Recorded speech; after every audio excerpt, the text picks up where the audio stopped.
तर नागपुरामध्ये राज्य विधिमंडळाचं हिवाळी अधिवेशन आजपासून सुरू होते। मात्र त्या आधी उपराजधानी नागपूर हाय अलर्टवर गेली आहे। जैश ए मोहम्मद कडून घातपाताचा धोका वाढल्याचा गुप्तचर यंत्रणांनी इशारा दिलाय। हिवाळी अधिवेशनाच्या पार्श्वभूमीवर महालमधील आरएसएस मुख्यालय, रेशीमबाग स्मृती भवन, धार्मिक ठिकाणं, गर्दीच्या जागा या सगळ्या स्तरांवरती उच्चस्तरीय सुरक्षा यंत्रणेची करडी नजर आहे। विधान भवन परिसरात कडक बंदोबस्त तैनात आहे। मुख्य स्थळांची बॉम्ब शोधक आणि नाशक पथकांकडून सखोल तपासणी देखील केली जाते। अनेक ठिकाणी सीसीटीव्ही, कठडे आणि एआय आधारित नजर ठेवणीद्वारे संवेदनशील परिसराची सतत मॉनिटरिंग देखील केले जाते। साध्या वेशातील पोलिसांची असणारी करडी नजर, हॉटेल लॉजची तपासणी देखील वाढवण्यात आली आहे। हिवाळी अधिवेशनासाठी फोर्स 1 तुकड्या नागपुरात तैनात आहेत आणि राज्यातील विविध जिल्ह्यांमधून अतिरिक्त 3000च्या वर पोलीस अधिकारी आणि कर्मचारी देखील दाखल झाले। एसआरपीएफच्या 5 तुकड्या, होमगार्डसह एकूण 10,000च्या वर पोलीस उपराजधानीमध्ये मोठ्या प्रमाणावर तैनात आहेत।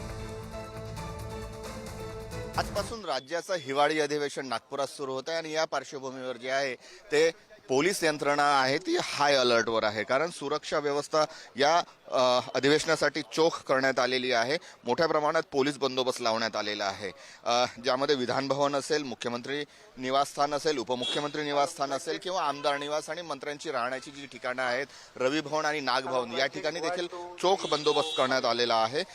मोर्चे देखील मोठ्या प्रमाणात निघणार आहेत। आज पहिल्याच दिवशी 4 मोर्चे जे आहेत ते विधान भवनावर धडकणार आहेत आणि त्या अनुषंगाने तेथे देखील सुरक्षा व्यवस्था ही तैनात करण्यात आलेली आहे। नागपुरात जवळपास 4 हे मोर्चा पॉइंट आहेत आणि विविध ठिकाणातून शहरातून मोर्चे येऊन हे विधान भवनावर धडकतात।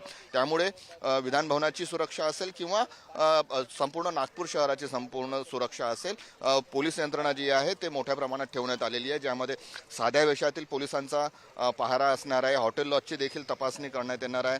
सीसीटीव्ही कठडे आहेत, एआय आधारित नजर ठेवणारी जी संवेदनशील परिसराची सतत मॉनिटरिंग करण्यात येत आहे। त्याचबरोबर एसआरपीएफच्या 5 तुकड्या, होमगार्ड यांच्यासह इतर राज्यातील विविध जिल्ह्यातील 3000वर पोलीस अधिकारी आणि कर्मचारी देखील नागपुरात दाखल झालेले आहेत आणि एकूण जी संख्या आहे ती जवळपास 7 ते 8000वर पोलीस यंत्रणा जी आहे ती नागपुरात तैनात करण्यात आलेली आहे आणि संपूर्ण नागपूर शहराला जे आहे ते छावणीचं स्वरूप देण्यात आलेलं आहे।